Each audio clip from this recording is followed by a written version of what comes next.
18 ஜுஸ்கள் நிறைவேற்றிருக்கிறார். அல்ஹம்துலில்லாஹ். இன்று ஓதப்பட்ட சூறாக்களிலே சூரத்துல் நூர், சூரத்துல் ஃபுர்கான், அதே போன்று சூரத்துல் ஷுஆரா போன்ற 3 சூறாக்கள் நிறைவேற்றிருக்கின்றன. அல்ஹம்துலில்லாஹ். இந்த ஓதப்பட்ட சூறாவிலே சூரத்துல் நூர் அல்லாஹ்வுடைய அதிகமான சட்டத்திட்டங்கள் இறக்கப்பட்ட சூறா.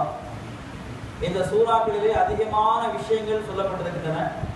பெண்களுக்கு தேவையான அனைத்து விஷயங்களும் இந்த சூறாவில் சொல்லப்பட்டிருக்கின்றது. நபி ஸல்லல்லாஹு அலைஹி வஸல்லம் சொன்னார்கள், உங்களுடைய பெண்களுக்கு சூரத்துல் நூரை ஓதி கொடுங்கள். என்று சொன்னால் பெண்கள் சம்பந்தப்பட்ட அனைத்து விதமான சட்டத்திட்டங்களும் சூரத்துல் நூர் இடம்பெற்றிருக்கின்றன என்பதாக நபி ஸல்லல்லாஹு அலைஹி வஸல்லம் சொன்னார்கள்.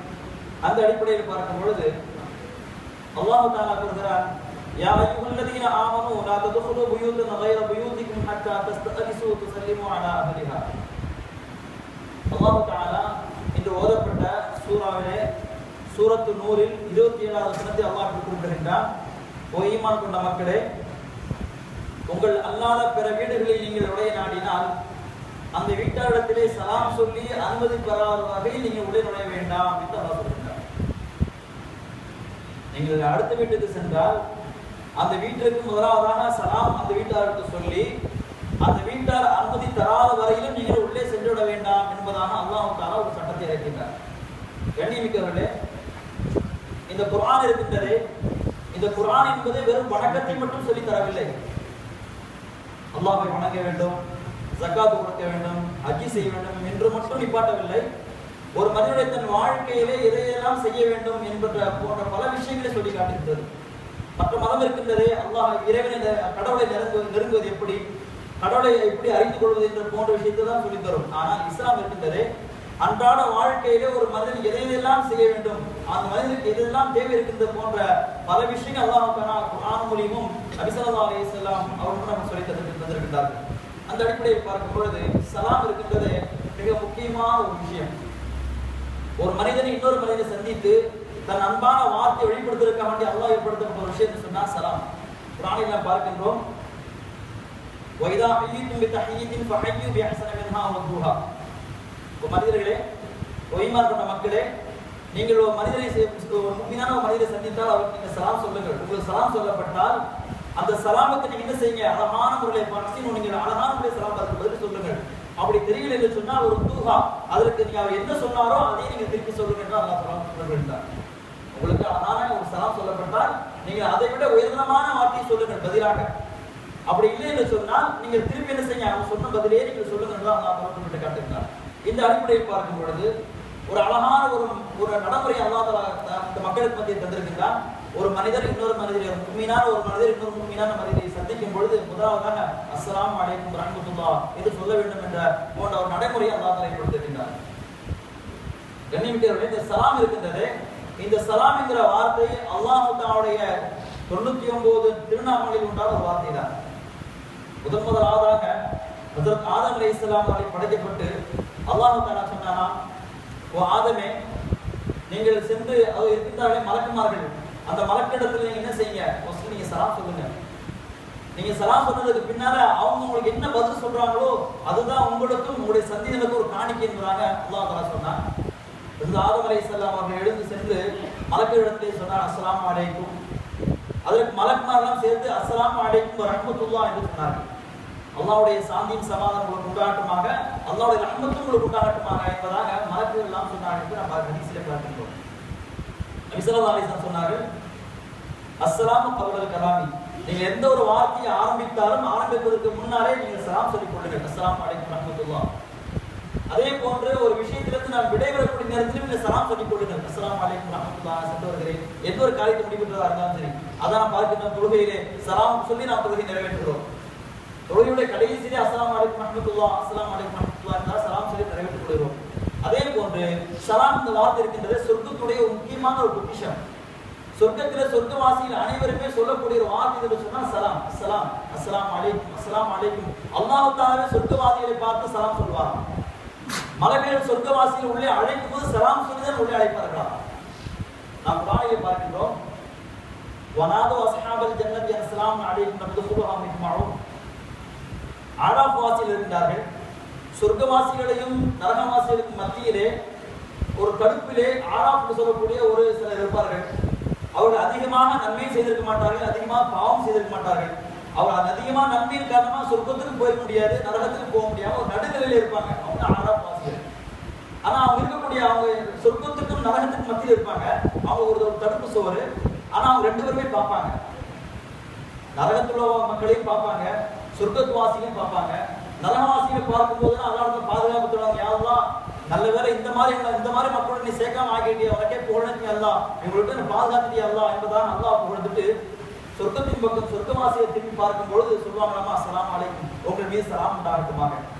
எதற்காக வேண்டி அப்படியாவது அந்த மக்கள் இருக்கக்கூடிய அந்த சோபங்களை பார்த்து அல்லாஹ் தஆலா இந்த உலகத்தில் வாழும்போது அல்லாஹ்வுடைய கட்டளைக்கு கட்டுப்பட்டு வாழ்ந்ததன் காரணமாக இந்த சலாமத்தோடு நீங்க சொர்க்கத்தில் இருக்கிறீர்களா, இந்த வாய்ப்பு எங்களுக்கு கிடைக்காமல் போய்விட்டது என்பதாக சலாத்தி சொல்லி அவர்கள் தன்னை அந்த ஆதங்கத்தை ஏற்படுத்திக் கொண்டு எப்படியாவது அல்லாஹ் சொர்க்கத்தில் நுழைய வைக்க மாட்டானா இந்த அவர் ஆதரவு வரும். யார் அராபாஸ் நாம் குர்ஆனிலே பார்க்கிறோம். இது போன்ற சலாம் என்ற வார்த்தை இருக்கின்றது. அஸ்ஸலாமு அலைக்கும் சொல்லக்கூடிய இந்த வார்த்தை அல்லாஹ் தஆலா ஒரு மக்களுக்கு ஒரு பொக்கிஷமாக வைத்திருக்கின்றார். இது சொர்க்கவாசியுடைய சலாமாகவும் இருக்கின்றது. அதே போன்று இது ஓதப்பட்ட ஆயத்திலே அல்லாஹ் சொல்லக்கூடிய ஒரு அழகான ஒரு நடைமுறை என்று சொன்னா, நீங்க உங்க வீடு அல்ல மற்ற யார் வீட்டுக்கு போனாலும் சரி, அந்த வீட்டுக்கு நுழையும் போது முதல்ல சலாம் சொல்லுங்க. அந்த வீட்டார் மீது சலாம் சொல்லாம நீங்க உள்ள நுழையாதீங்க.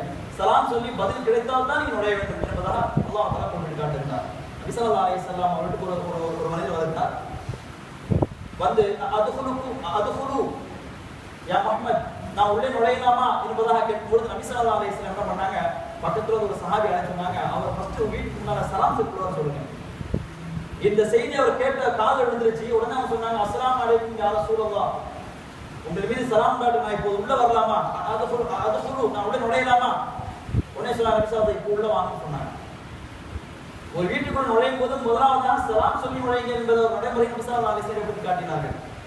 அது மட்டுமல்ல, ஒரு வீட்டில் அடுத்த வீட்டார் மீது நாம் உள்ளே நுழையக்கூடிய நேரத்தில் ஒரு தடவை அல்லது 2 தடவை 3 தடவை சலாம் சொல்லி பதில் வரவில்லை என்று சொன்னால் அல்லாஹ் சொல்றான், நபி ஸல்லல்லாஹு அலைஹி வஸல்லம் அந்த வீட்டை விட்டு திரும்பி போயிடுங்க.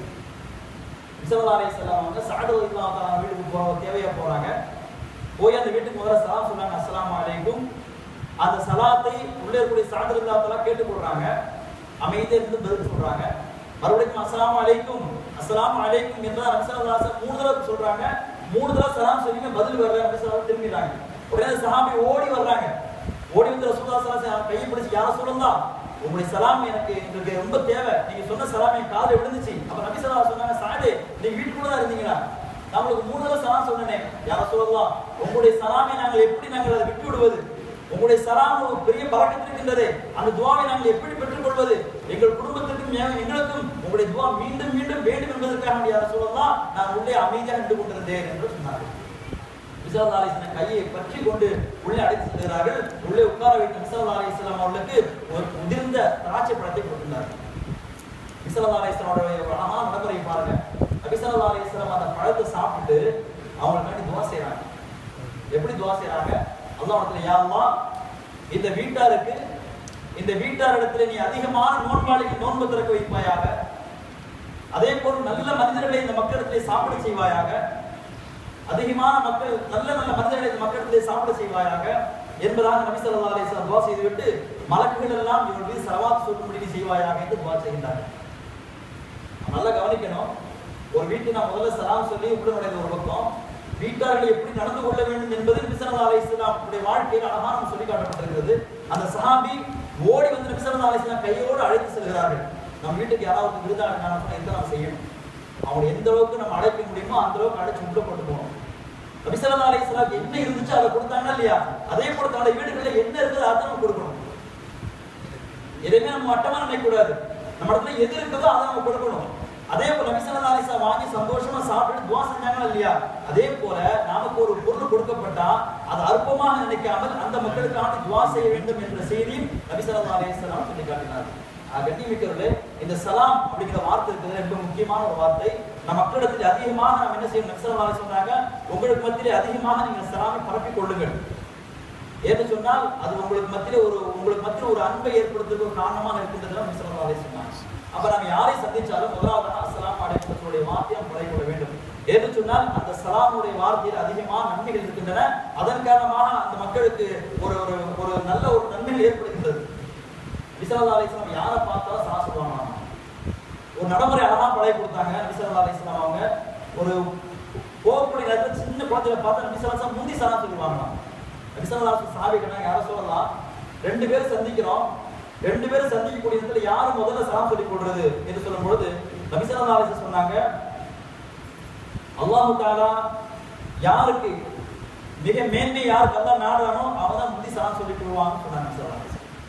அப்ப ஒரு 2 பேர் சந்திக்கிறாங்க, முதல்ல யாரு முந்தி சலாம் சொல்றது அப்படி கேட்கும் நபி ஸல்லல்லாஹு சொன்னாங்க, உங்களுடைய 2 பேர்ல யாருக்கு அல்லாஹ் மேன்மை நாடிக்கணும் அவங்க சொல்லுவாங்க சொன்னாங்க. அப்ப நம்ம முதல்ல என்ன செய்யணும், நமக்கு அல்லாஹ்வோட மேன்மை நமக்கு கிடைக்கணும்னு சொன்னா முதல்ல நம்ம முந்தி சலாம் சொல்லிக்கணும் யாரை பார்த்தாலும். அதே போல அறிந்தவர்களுக்கு மட்டும் சலாம் சொல்வது என்பது கியாமத்தோட அடையாளம். நமக்கு தெரிஞ்ச மக்களுக்கு மட்டும் சலாம் சொல்லக்கூடாது. எல்லா மக்களுக்கும் யாரை பார்த்தாலும் முஸ்லிம் சகோதரர்கள் யாரா இருந்தாலும் சரி அந்த மக்களுக்கு அழகான ஒரு வார்த்தை அஸ்ஸலாமு அலைக்கும் என்று சொல்ல வேண்டும்.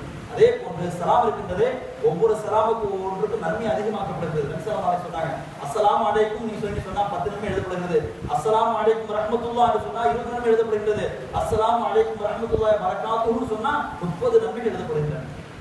நம்முடைய வாழ்க்கையில் நாம் செய்யக்கூடிய பாவங்கள் அல்லவா, எல்லா பாவங்களையும் எழுதுறதுக்கு தயாரா மனக்கு எழுத ஆரம்பிப்பாங்க. அப்ப அல்லாஹ் தஆலா சொன்னா கொஞ்சம் பொறுப்பா அவர் ஏதாவது செய்யறாருன்னு பார்த்து நன்மையான காரியங்கள் 2வது பாவம் செய்வாரு, அந்த மலக்கு எழுதும் பொழுது அல்லாஹ் தஆலா அனுமதி கேட்பாங்க. அப்ப அல்லாஹ் தஆலா சொன்னா கொஞ்சம் பொறு. 3வது இப்படி ஒரு 5 பாவம் நடந்துரும், 6வது என்ன செய்ய ஒரு நன்மை செஞ்சிருவாரு. அப்ப அந்த ஒரு நன்மைக்கு அல்லாஹ் 10 நன்மை கொடுத்துறான். அப்ப அந்த மலக்கை பார்த்து அல்லாஹ் சொல்றானா 10 நன்மை அவருக்கு கிடைச்சிருச்சு, அந்த 10 நன்மையில 5 எடுத்து 5 பாவத்தை கிடைச்சுன்னு அல்லாஹ் சொல்றான். நம்ம ஹதீஸ்ல பாருங்க. அப்ப ஒரு சாதாரண ஒரு சலாம் தான், அஸ்ஸலாமு அலைக்கும் ரஹ்மத்துல்லாஹி தஆலா பரக்காத்துஹு சொன்னா 30 நன்மை சுவையா கிடைக்கின்றது. இது போன்ற வாழ்க்கையில் அன்றாட வாழ்க்கை நடைமுறையான விஷயங்கள் ஸல்லல்லாஹு அலைஹி வஸல்லம் அவர்களும் அல்லாஹ் தஆலா தன்னுடைய குர்ஆனிலும் ஹதீஸிலும் அழகா பார்க்கிறோம். நம்முடைய வாழ்க்கை நடைமுறையிலே நாம் யாரை பார்த்தாலும் சலாம் சொல்லி அந்த மக்களுக்கு ஒரு துஆ செய்து கொள்ள வேண்டும். அதே போன்று அவருடைய துஆவை நாம் பெற்றுக்கொள்ள வேண்டும் என்பதுதான் அல்லாஹ் தஆலா ஸல்லல்லாஹு அலைஹி வஸல்லம் அவர்களுக்கு நம்முடைய வாழ்க்கையில ஒரு நடைமுறை அழகா கற்றுத்தந்தார்கள். ஆக கண்ணியமிக்குள்ளே எதெல்லாம் ஸல்லல்லாஹு அலைஹி வஸல்லம் தன்னுடைய வாழ்க்கையில் நமக்கு கற்றுத்தந்தார்களோ அதன்படி வாழ்வதற்கு அல்லாஹ் தஆலா நாம் அனைவருக்கும் தௌஃபீக் செய்வானாக. வ ஆகிரு தஅவானா அல்ஹம்துலில்லாஹி ரப்பில் ஆலமீன்.